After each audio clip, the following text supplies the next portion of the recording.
Assalamualaikum warahmatullahi wabarakatuh. Anak-anakku kelas 5, bagaimana kabarnya hari ini? Baik ya? Alhamdulillahirabbil alamin. Baik anak-anakku, untuk memulai pembelajaran kita pada kesempatan kali ini, yaitu pelajaran pendidikan agama Islam dan budi pekerti, mari kita awali dulu dengan bacaan basmalah bersama-sama. Bismillahirrahmanirrahim. Mudah-mudahan pembelajaran kita pada kesempatan kali ini bisa memberi manfaat bagi kita, menambah khazanah keilmuan kita, sehingga mudah-mudahan anak-anakku menjadi semakin paham tentang ilmu agama dan semakin menjadi anak yang soleh dan solehah. Amin ya robbal alamin.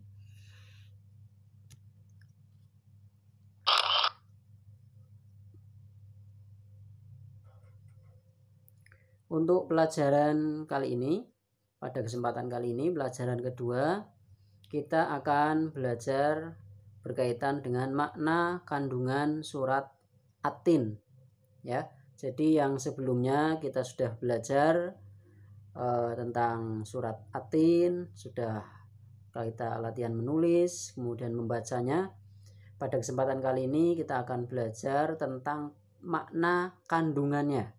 Jadi surat At-Tin itu isinya tentang apa? Berkaitan dengan apa? Nah, maka pada kesempatan kali ini nanti kita akan lebih tahu lagi isi dari surat At-Tin. Masih ingat ya anak-anak ya, jumlahnya ada berapa surat At-Tin? Ayatnya? Ya, ada 8 ayat. Nah, mudah-mudahan harapannya anak-anakku juga nanti selanjutnya adalah hafal ya, hafal ayatnya, syukur bisa hafal artinya, sehingga lebih mudah nanti untuk memahami makna kandungan dari surat At-Tin. Untuk kompetensi inti pada kesempatan kali ini adalah mudah-mudahan kita bisa menerima dan menjalankan ajaran agama yang kita anut, kemudian bisa menunjukkan perilaku jujur, disiplin, tanggung jawab, santun, peduli dan percaya diri dalam berinteraksi dengan keluarga, teman dan guru, mampu memahami pengetahuan faktual dengan cara mengamati, mendengar, melihat, membaca, dan menanya berdasarkan rasa ingin tahu tentang dirinya, makhluk ciptaan Tuhan, dan kegiatannya dan benda-benda yang dijumpainya di rumah dan di sekolah, serta menyajikan pengetahuan faktual dalam bahasa yang jelas dan logis, dalam karya yang estetis, dalam gerakan yang mencerminkan anak sehat, dan dalam tindakan yang mencerminkan perilaku anak beriman dan berakhlak mulia. Dan sebagai kompetensi dasar pada pembelajaran kali ini, yaitu harapannya mudah-mudahan anak-anak terbiasa membaca Al-Quran dengan tartil ya. Tartil kemarin sudah Pak Guru sampaikan, tartil adalah membaca Al-Quran dengan baik, dengan benar, dengan sesuai ilmu tajwidnya. Kemudian menunjukkan sikap bekerja sama dan peduli sebagai implementasi dari pemahaman Quran surat At-Tin, memahami makna Quran surat At-Tin dengan baik dan tartil, kemudian membaca At-Tin dengan tartil, menulis kalimat-kalimat dalam At-Tin dengan benar, serta menunjukkan hafalan At-Tin dengan lancar. Kemudian tujuan pembelajaran pada kesempatan kali ini, harapannya adalah peserta didik mudah-mudahan mampu membaca Quran surat At-Tin dengan tartil, menulis kalimat-kalimat dalam Quran surat At-Tin ya. Beberapa kemarin sudah, alhamdulillah, menunjukkan hafalan Quran surat At-Tin, juga sudah mengetahui makna surat At-Tin dengan benar, insyaallah akan aku sampaikan pada kesempatan kali ini. Kemudian mampu mencontohkan perilaku saling mengingatkan dalam hal kebajikan sebagai implementasi dari pemahaman Quran surat At-Tin, memiliki sikap saling mengingatkan dalam kebajikan. Ya, kita masuk pada ayat pertama berkaitan dengan surat At-Tin ya. Ayat pertama bunyinya adalah A'udzubillahi minasyaitonirrajim. Bismillahirrahmanirrahim. Wattini wazzaitun. Yang artinya adalah dan demi buah tin dan zaitun. Nah, ayat pertama ini punya maksud apa sih sebetulnya? Nah, ayat pertama ini adalah berisi tentang ada 2 nama buah yang disebut oleh Allah dalam surat ini. Satu buah tin dan yang kedua adalah zaitun. Tin adalah buah yang enak dan lembut serta cepat dicerna. Ia menjadi obat yang banyak manfaatnya. Di antaranya bisa memperhalus fisik, bisa mengencerkan dahak, bisa membersihkan ginjal, bisa menghancurkan batu pada saluran air seni, bisa menggemukkan badan dan dapat melonggarkan rongga hati dan limpa. Dan yang selanjutnya adalah zaitun, yang mana adalah buah yang memiliki keistimewaan karena kandungan minyaknya yang berlimpah, sehingga dapat dipergunakan di daerah yang kurang memiliki minyak. Nah, sering kita dengar atau bahkan kita jumpai ada namanya minyak zaitun.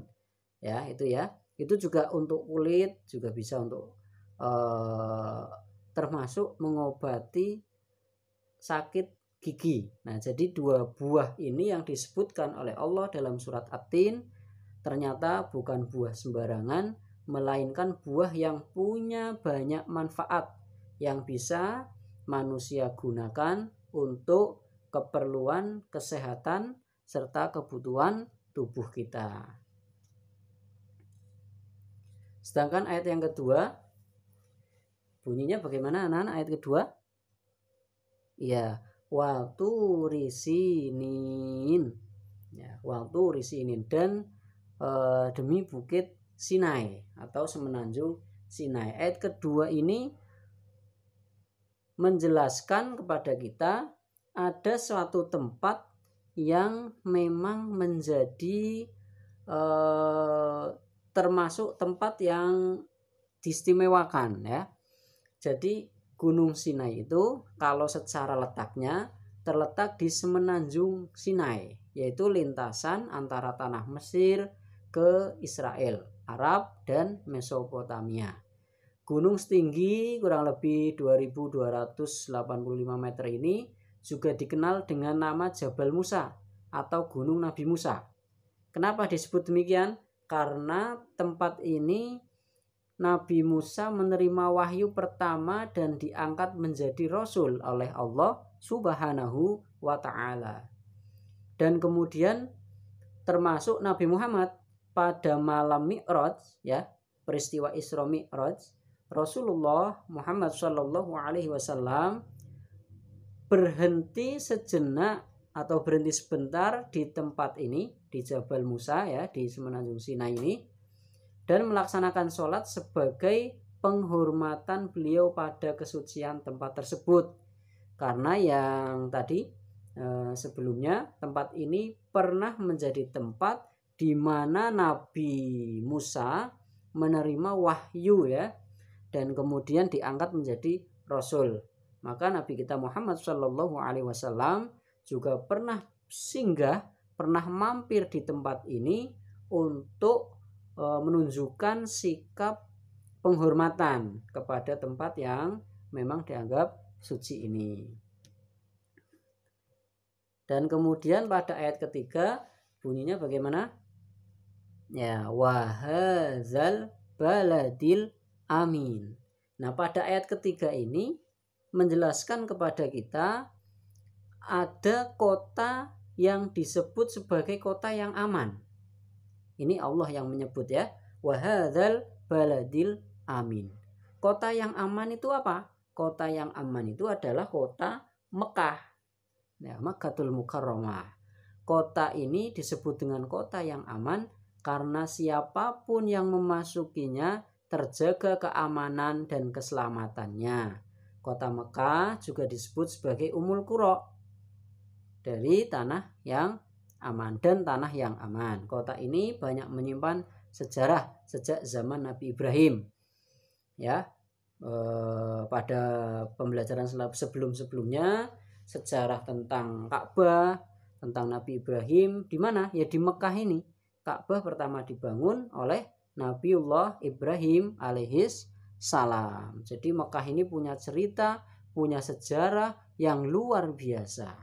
Dari dibangunnya Ka'bah sampai dengan menjadi tempat kelahiran Nabi yang terakhir, yaitu Nabi Muhammad Shallallahu Alaihi Wasallam. Maka kemudian Allah menyebutkan sebagai kota yang aman, wahadzal baladil amin. Di samping itu sampai dengan sekarang kota Mekah adalah kota tempat yang digunakan untuk melaksanakan rukun Islam yang kelima untuk seluruh umat muslim sedunia. Nah, tapi pada tahun ini karena pandemi, jadi banyak negara-negara dan mungkin dari Arab Saudi, pemerintah Arab Saudi untuk sementara menutup tidak melaksanakan ibadah haji untuk warga negara selain Arab Saudi. Tetap ada orang yang berhaji, tetap ada orang yang tawaf, tapi dibatasi dan dengan ketentuan, dengan aturan sesuai protokol yang lebih ketat dari biasanya. Nah, begitu maksud dari ayat ketiga, wahadzal baladil amin. Sedangkan ayat keempat yang berbunyi laqad khalaqnal insana fi ahsani taqwim. Di sini Allah menjelaskan kepada kita bahwa Allah menjadikan manusia dalam sebaik-baiknya bentuk. Ya, proses kejadian manusia tidak sama dengan kejadian makhluk-makhluk Allah yang lain. Manusia memiliki akal, memiliki jasmani, ya, tubuh nih ya, kemudian memiliki rohani dan memiliki nafsu. Anggota tubuh manusia serasi dan seimbang sehingga tampak indah, cantik dan memudahkan untuk melakukan kegiatan. Tangan kita diberi bentuk seperti ini dengan jari-jari sehingga untuk memegang sesuatu, untuk melakukan apa saja lebih mudah. Kaki kita diberi bentuk seperti ini sehingga untuk berjalan, untuk kegiatan lebih mudah. Nah, itulah hebatnya Allah memberi kelebihan kepada manusia dalam bentuk fisiknya. Sedangkan hewan hanya memiliki jasmani dan nafsu saja. Manusia harus mampu menjaga keseimbangan yang dimilikinya agar menjadi hamba Allah yang mulia. Apabila manusia mengutamakan nafsunya, maka ia justru akan menjadi turun derajatnya seperti hewan. Selain rohani, manusia dibekali dengan akal pikiran agar dapat membedakan yang baik dan yang buruk. Nah, secara fisik saja berbeda ini manusia dengan hewan ya. Manusia diberi bentuk yang serasi dengan disertai akal, hawa nafsu, hati, ya. Jadi bisa lebih sempurna dalam hal beribadah, dalam hal-hal yang lain dibandingkan makhluk Allah seperti hewan. Kalau hewan punya jasmani, tapi tidak punya akal, tidak punya pikiran, hanya punya jasmani dan nafsu. Jadi hewan itu ya hanya melakukan kebiasaan mereka, ya makan, tidur, kemudian hal-hal lain yang mungkin kita anggap tidak penting. Tapi kalau manusia punya akal pikiran sehingga bisa membagi waktunya dengan baik.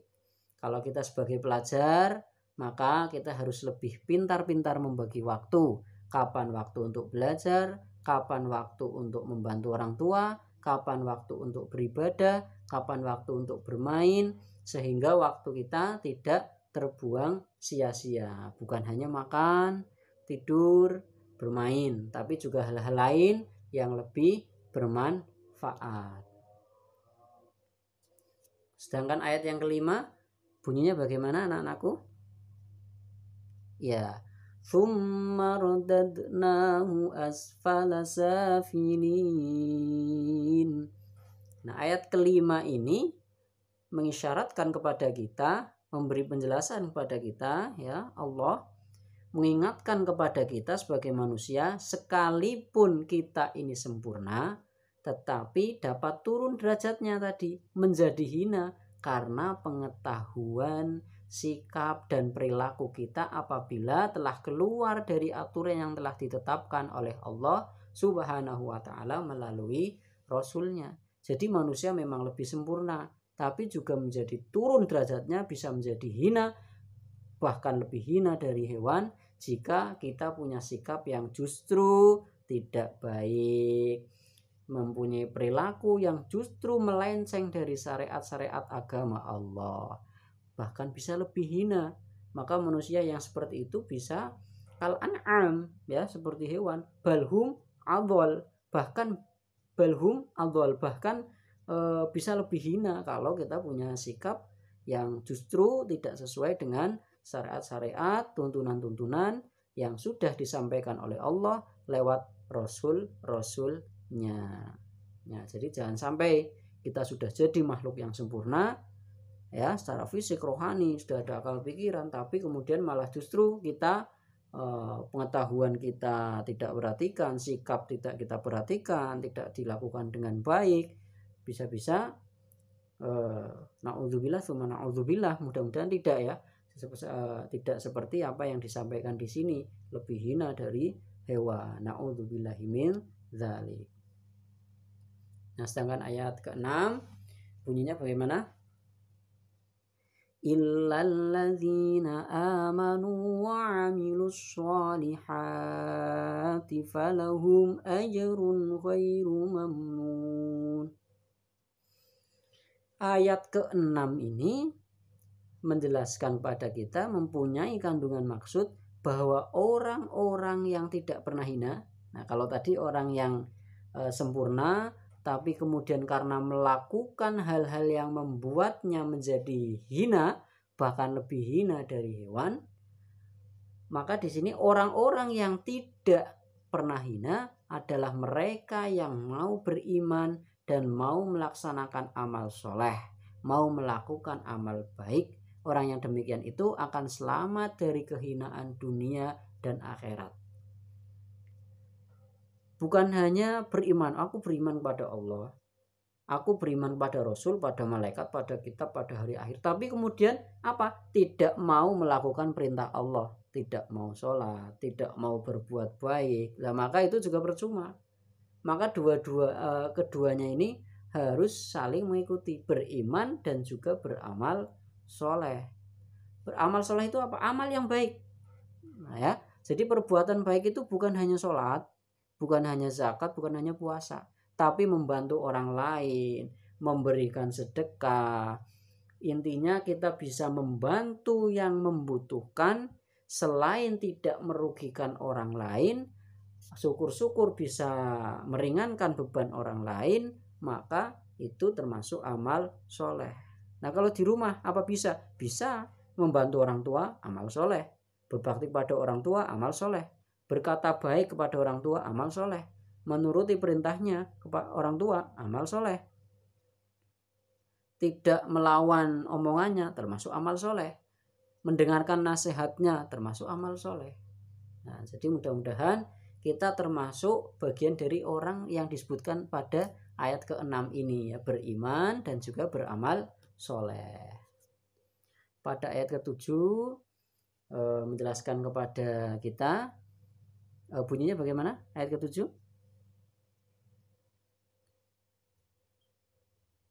Ya, setelah tadi ayat ke-6, illalladzina amanu wa 'amilus sholihati falahum ajrun ghairu mamnun fama yukadzibuka ba'du biddin. Nah, ini tentang hari akhir ini, ya. Jadi ayat ke-7 ini menjelaskan kepada kita bahwa pada hari akhir nanti ada hari pembalasan terhadap perbuatan manusia yang baik maupun yang buruk.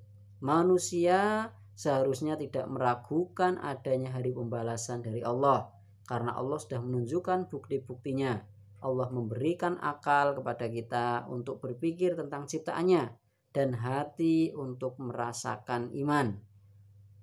Pernyataan Allah itu untuk mengingatkan adanya hari kiamat agar kita tidak lupa dan lalai sehingga terjerumus dalam dosa dan kehinaan, ya. Jadi itu jelas termasuk bagian dari rukun iman. Kita harus yakin ada hari akhir, ada hari kebangkitan, berarti juga nanti ada hari pembalasan, perhitungan amal, ya. Dan sebagai ayat yang terakhir, ayat ke-8 adalah Allah Subhanahu wa taala, maaf bunyinya dulu ya. Bunyi ayat ke-8 yaitu alaisallahu bi ahkamil hakimin ya. Berisi tentang penjelasan bahwa Allah Maha Adil. Allah adalah yang mengetahui, Maha mengetahui, sebagus-bagus pencipta dan pengatur segala urusan. Allah yang memberi keputusan atas segala persoalan. Tiada perbuatan walau sekecil atom pun yang dapat terlepas dari pengadilannya. Nah, kalau di riwayat lain biji dzarrah ya. Kalau pada waktu itu memang atom itu termasuk bagian terkecil. Yang artinya adalah perbuatan kita yang baik sekecil apapun akan Allah balas. Begitu juga dengan perbuatan buruk kita sekecil apapun akan Allah balas. Ya. Allah adalah Maha Pengasih kepada hambanya. Allah senantiasa mengingatkan agar manusia tidak lupa diri. Jika ternyata manusia masih melakukan dosa, maka karena keadilannya manusia akan menanggung akibat dan pembalasan atas dosanya itu. Allah Subhanahu wa taala juga telah menyiapkan kenikmatan bagi orang yang menjalankan syariatnya. Maka bagi orang yang melakukan pelanggaran, artinya tidak sesuai dengan syariat-syariat Allah, Allah pun akan balas keburukannya. Dan sebaliknya, jika orang yang melakukan dan menjalankan syariat-syariat yang diberikan oleh Allah, maka Allah pun akan memberikan balasan kebahagiaan di akhirat kelak. Mudah-mudahan kita termasuk orang yang beriman dan beramal soleh, sehingga nantinya Allah akan memberikan kebahagiaan kita baik di dunia maupun di akhirat. Amin ya robbal alamin. Nah, sebagai rangkuman adalah surat At-Tin terdapat dalam urutan ke-95 dalam Al-Quran ya, terdiri dari 8 ayat, diturunkan di Mekah sehingga dinamakan surat Makkiyah. Nah, Allah melalui surat ini bersumpah dengan menyebut ciptaannya, yaitu buah tin dan zaitun. Hanya Allah yang boleh bersumpah dengan ciptaannya. Jadi kita nggak boleh ikut-ikutan bersumpah melalui ciptaan Allah. Demi tin, demi buah zaitun, demi buah mangga, atau demi yang lain tidak boleh. Hanya Allah yang boleh bersumpah seperti itu. Kemudian negeri yang aman adalah Makkah Al-Mukarramah atau kota Makkah. Kemudian Allah menciptakan manusia dalam bentuk yang sebaik-baiknya, yaitu terdiri atas jasmani dan rohani yang seimbang. Allah memperingatkan bahwa manusia itu bisa menjadi hina bila tidak beriman dan beramal soleh. Manusia menjadi mulia di sisi Allah bila beriman kepada Allah dan beramal soleh. Walaupun Allah telah menunjukkan bukti-bukti kebenaran dan hari pembalasan, namun di antara manusia masih ada yang mendustakannya. Allah Maha Adil dan bijaksana terhadap manusia dan makhluk lainnya. Demikian materi kita pada kesempatan kali ini. Mudah-mudahan bisa bermanfaat, menambah khazanah keilmuan kita, dan mudah-mudahan anakku paham dan juga semakin menjadi anak yang soleh dan solehah. Amin ya robbal alamin.